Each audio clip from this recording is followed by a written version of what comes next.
नमस्कार। आज हम एमएलओप्स में एक बहुत ही अहम चीज पर बात करने वाले हैं, एनवायरनमेंट मैनेजमेंट और पैकेजिंग। हाँ, ये अक्सर सुनने में आता है ना कि कोई मशीन लर्निंग प्रोजेक्ट एक सिस्टम पर तो बढ़िया चल रहा है पर दूसरे पर जाकर अटक जाता है। बिल्कुल।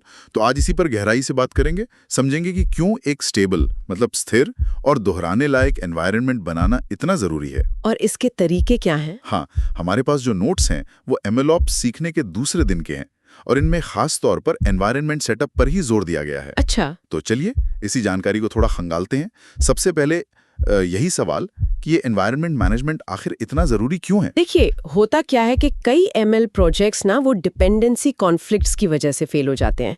मतलब निर्भरता का झगड़ा। अच्छा। जैसे मान लीजिए टेंसरफ्लो का कोई एक वर्जन है, वो नमपाई के किसी खास वर्जन के साथ ठीक से काम नहीं करा। हाँ। यहीं पर एनवायरनमेंट मैनेजमेंट काम आता है। इसका सीधा सा लक्ष्य है कि डेवलपमेंट हो, टेस्टिंग हो, जिसमें CI/CD पाइपलाइंस भी आ गई, या फिर प्रोडक्शन हो, हर जगह माहौल एकदम एक जैसा रहे। बिल्कुल सेम। हाँ, वो जो क्लासिक प्रॉब्लम है ना, अरे मेरे मशीन पे तो चलता है, उसको खत्म करने के लिए, है ना? बिल्कुल बिल्कुल वही। तो फिर इसे करने के मतलब मुख्य तरीके क्या हैं? मैंने सुना है पोएट्री और पिप टूल्स, ये दो नाम काफी चलते हैं। हाँ, ये दो मुख्य तरीके हैं। पोएट्री जो है वो एक तरह से मॉडर्न टूल है। अच्छा। इसकी खास बात ये है कि ये ना सिर्फ डिपेंडेंसीज मतलब निर्भरताएं और लॉक फाइल संभालता है, बल्कि प्रोजेक्ट का जितना भी मेटा डेटा है ना, वो सब एक ही फाइल में pyproject.toml फाइल में रखता है। ओके। इससे प्रोजेक्ट का स्ट्रक्चर साफ रहता है। और पिप टूल्स वो थोड़ा कह सकते हैं हल्का विकल्प है। वो क्या करता है कि एक requirements.in फाइल होती है, उसमें आप अपनी मेन डिपेंडेंसीज लिख देते हैं और वो उससे एक requirements.txt लॉक फाइल बना देता है। अच्छा, तो पोएट्री सेटअप करना आसान है, मतलब प्रैक्टिकली? हाँ, काफी सीधा है। आप पोएट्री init कमांड चलाते हैं, उससे pyproject.toml फाइल बन जाती है। ठीक है। फिर पोएट्री ऐड करके आप लाइब्रेरीज जोड़ते जाते हैं। पोएट्री लॉक से लॉक फाइल बनती है जो सारे वर्जन्स को फ्रीज कर देती है, और फिर पोएट्री इंस्टॉल से सब इंस्टॉल हो जाता है।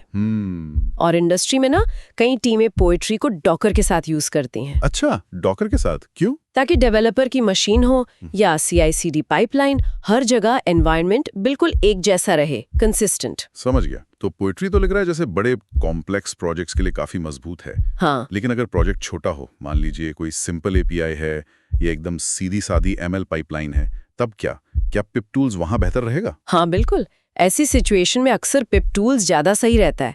हल्का है। उसका सेटअप कैसे होता है? बहुत सिंपल। आप एक requirements.in फाइल बनाते हैं, फिर पिप कंपाइल requirements.in कमांड चलाते हैं, वो आपको requirements.txt लॉक फाइल बनाकर दे देता है। अच्छा। और फिर बस pip install -r requirements.txt से इंस्टॉल कर लेते हैं। कम तामझाम वाला तरीका है ये। हाँ, सही है। अब प्रोजेक्ट्स में कई काम बार बार करने पड़ते हैं, है ना? जैसे डिपेंडेंसी इंस्टॉल करना, कोड को फॉर्मेट करना, टेस्ट चलाना, ट्रेनिंग करना। इनको आसान बनाने का कोई तरीका? मैंने मेक फाइल्स के बारे में सुना है। हाँ, मेक फाइल्स बहुत काम की चीज है। मेक फाइल असल में एक फाइल होती है जिसमें हम प्रोजेक्ट से जुड़े जो रोजमर्रा के कमांड्स हैं ना, उनको छोटे याद रखने लायक नाम दे देते हैं। जैसे मेक इंस्टॉल बना लिया, मेक फॉर्मेट बना लिया कोड फॉर्मेट करने के लिए, मेक लिंट कोड की क्वालिटी चेक करने के लिए, मेक टेस्ट, मेक ट्रेन वगैरह। अच्छा, इससे फायदा ये होता है कि पूरी टीम एक ही कमांड यूज करती है, सबको पता है मेक टेस्ट चलाना है टेस्ट करने के लिए, तो एक रूपता बनी रहती है। हाँ, ये तो बहुत बढ़िया है। और बड़े स्केल पर देखें तो मेक फाइल्स या आजकल टास्क फाइल्स .yaml जैसे नए टूल्स भी आ गए हैं। ये CI/CD जॉब्स को स्टैंडर्डाइज करने में बहुत मदद करते हैं। मतलब हर जगह एक ही तरह से काम हो रहा है। ये तो काम को काफी स्ट्रीमलाइन कर देता है। पर मान लीजिए कोई नया बंदा टीम में आता है या बंदी आती है, उसे ये सब सेटअप समझने में कैसे आसानी होगी? बहुत अच्छा सवाल है। यहीं पर आती है अच्छे डॉक्यूमेंटेशन की जरूरत। एक अच्छी readme.md फाइल। अगर readme फाइल अच्छी है, साफ साफ लिखा है कि सेटअप कैसे करना है, जैसे पोएट्री कैसे इंस्टॉल करें या पिप टूल्स कैसे यूज करें, डिपेंडेंसीज कैसे इंस्टॉल करें, ये जो कॉमन कमांड्स है मेक फॉर्मेट, मेक टेस्ट वगैरह, ये कैसे चलाएं, तो नए मेंबर का ऑनबोर्डिंग टाइम बहुत कम हो जाता है। सही बात है। इंडस्ट्री में एक कॉन्सेप्ट चलता है डॉक्स एज कोड, मतलब डॉक्यूमेंटेशन को भी कोड जितना ही जरूरी मानना और उसे अपडेटेड रखना, ये किसी एक इंसान की जिम्मेदारी नहीं बल्कि सबकी। ठीक है। और आखिर में ये पक्का करना कि जो एनवायरनमेंट हमने इतनी मेहनत से बनाया है वो वाकई हर जगह एक जैसा काम कर रहा है, इसको कैसे वेरीफाई करें? इसके लिए सबसे जरूरी है एनवायरनमेंट को लॉक करना और फिर उसको सत्यापित करना, मतलब वेरीफाई करना। लॉक करना मतलब? लॉक करना मतलब वो लॉक फाइल बनाना, जैसे poetry.log या requirements.txt। ये फाइल ही गारंटी है कि हर जगह डिपेंडेंसीज के बिल्कुल वही पिन किए हुए वर्जन्स इस्तेमाल होंगे। अच्छा। पोएट्री में आप पोएट्री एक्सपोर्ट कमांड से एक प्लेन requirements.txt फाइल भी बना सकते हैं अगर ज़रूरत हो। और फिर पोएट्री इंस्टॉल नो रूट जैसे कमांड से आप ये चेक कर सकते हैं कि लॉक फाइल से एनवायरनमेंट सही से बन रहा है या नहीं। ये जो रिप्रोड्यूसिबिलिटी है, मतलब दोहराने की क्षमता, ये तो खास तौर पर उन सेक्टर्स में बहुत जरूरी होगी जहां रेगुलेशन सख्त होते हैं। हाँ बिल्कुल, सोचिए फाइनेंस या हेल्थ केयर जैसे इंडस्ट्रीज, वहाँ ऑडिट होते हैं, कंप्लायंस की जरूरत होती है। तो आपको ये साबित करना पड़ता है कि आपका मॉडल या एप्लीकेशन एक कंट्रोल्ड डिफाइंड एनवायरनमेंट में बना है, टेस्ट हुआ है। लॉग फाइल और ये सारे प्रोसेस इसमें मदद करते हैं। तो कुल मिलाकर हमने आज समझा कि ML प्रोजेक्ट्स के लिए एक स्टेबल, कंसिस्टेंट और रिप्रोड्यूसिबल एनवायरनमेंट कितना ज्यादा जरूरी है। हाँ। कैसे पाइथन, पाइप टूल्स जैसे टूल्स इसमें हमारी मदद कर सकते हैं। मेक फाइल से कैसे हम रोज के काम ऑटोमेट कर सकते हैं, और एक अच्छी रीडमी क्यों इतनी मायने रखती है। बिल्कुल, ये सब मिलकर ही ये सुनिश्चित करते हैं कि प्रोजेक्ट भरोसेमंद बने और उनको बार बार भरोसे के साथ डिप्लॉय किया जा सके। सही कहा। और इस पूरी बातचीत से एक सोचने वाली बात निकलती है। जैसे जैसे प्रोजेक्ट्स और टीमें बड़ी होती जाती हैं, सिर्फ डिपेंडेंसी मैनेजमेंट के अलावा और कौन सी ऐसी शायद अनदेखी तकनीकी या फिर संगठनात्मक चुनौतियां आती होंगी जो एनवायरनमेंट की स्थिरता को बनाए रखने में मुश्किल पैदा करती हैं। ये वाकई सोचने वाली बात है। शायद इस पर हम अगली बार और बात कर सकते हैं। हाँ जरूर, starsintern.com के जरिए जो इंटर्नशिप कर रहे हैं उनके लिए। बिल्कुल। और इसका मकसद तो मतलब साफ ही लग रहा है, जो एकेडमिक्स में पढ़ा है और इंडस्ट्री में असल में जो चाहिए होता है, हाँ, उसके बीच का फासला कम करना। सही बात है, अक्सर ये गैप बहुत बड़ा होता है। और ये है किसके लिए? मतलब स्टूडेंट्स के लिए खास तौर पे। हाँ, स्टूडेंट्स तो हैं ही, और वो भी जो अभी कॉलेज से निकले हैं, फ्रेश ग्रेजुएट्स। अच्छा। और हाँ, वो वर्किंग प्रोफेशनल्स भी जो शायद करियर की शुरुआत में हैं, जो एक मजबूत बेस बनाना चाहते हैं। बिल्कुल, और कंपनी कल्चर, काम करने का तरीका, ये सब सीखना चाहते हैं, असली दुनिया का अनुभव। तो फिर इसमें वो दे क्या रहे हैं? जरा इस पर गौर करते हैं। एक तो इनका KT प्रोग्राम है, नॉलेज ट्रांसफर, हाँ, जो काफी स्ट्रक्चर्ड लग रहा है। रोज के प्रोजेक्ट्स पर काम। अच्छा, डेली बेसिस पर। हाँ, डेली प्रोजेक्ट बेस्ड लर्निंग।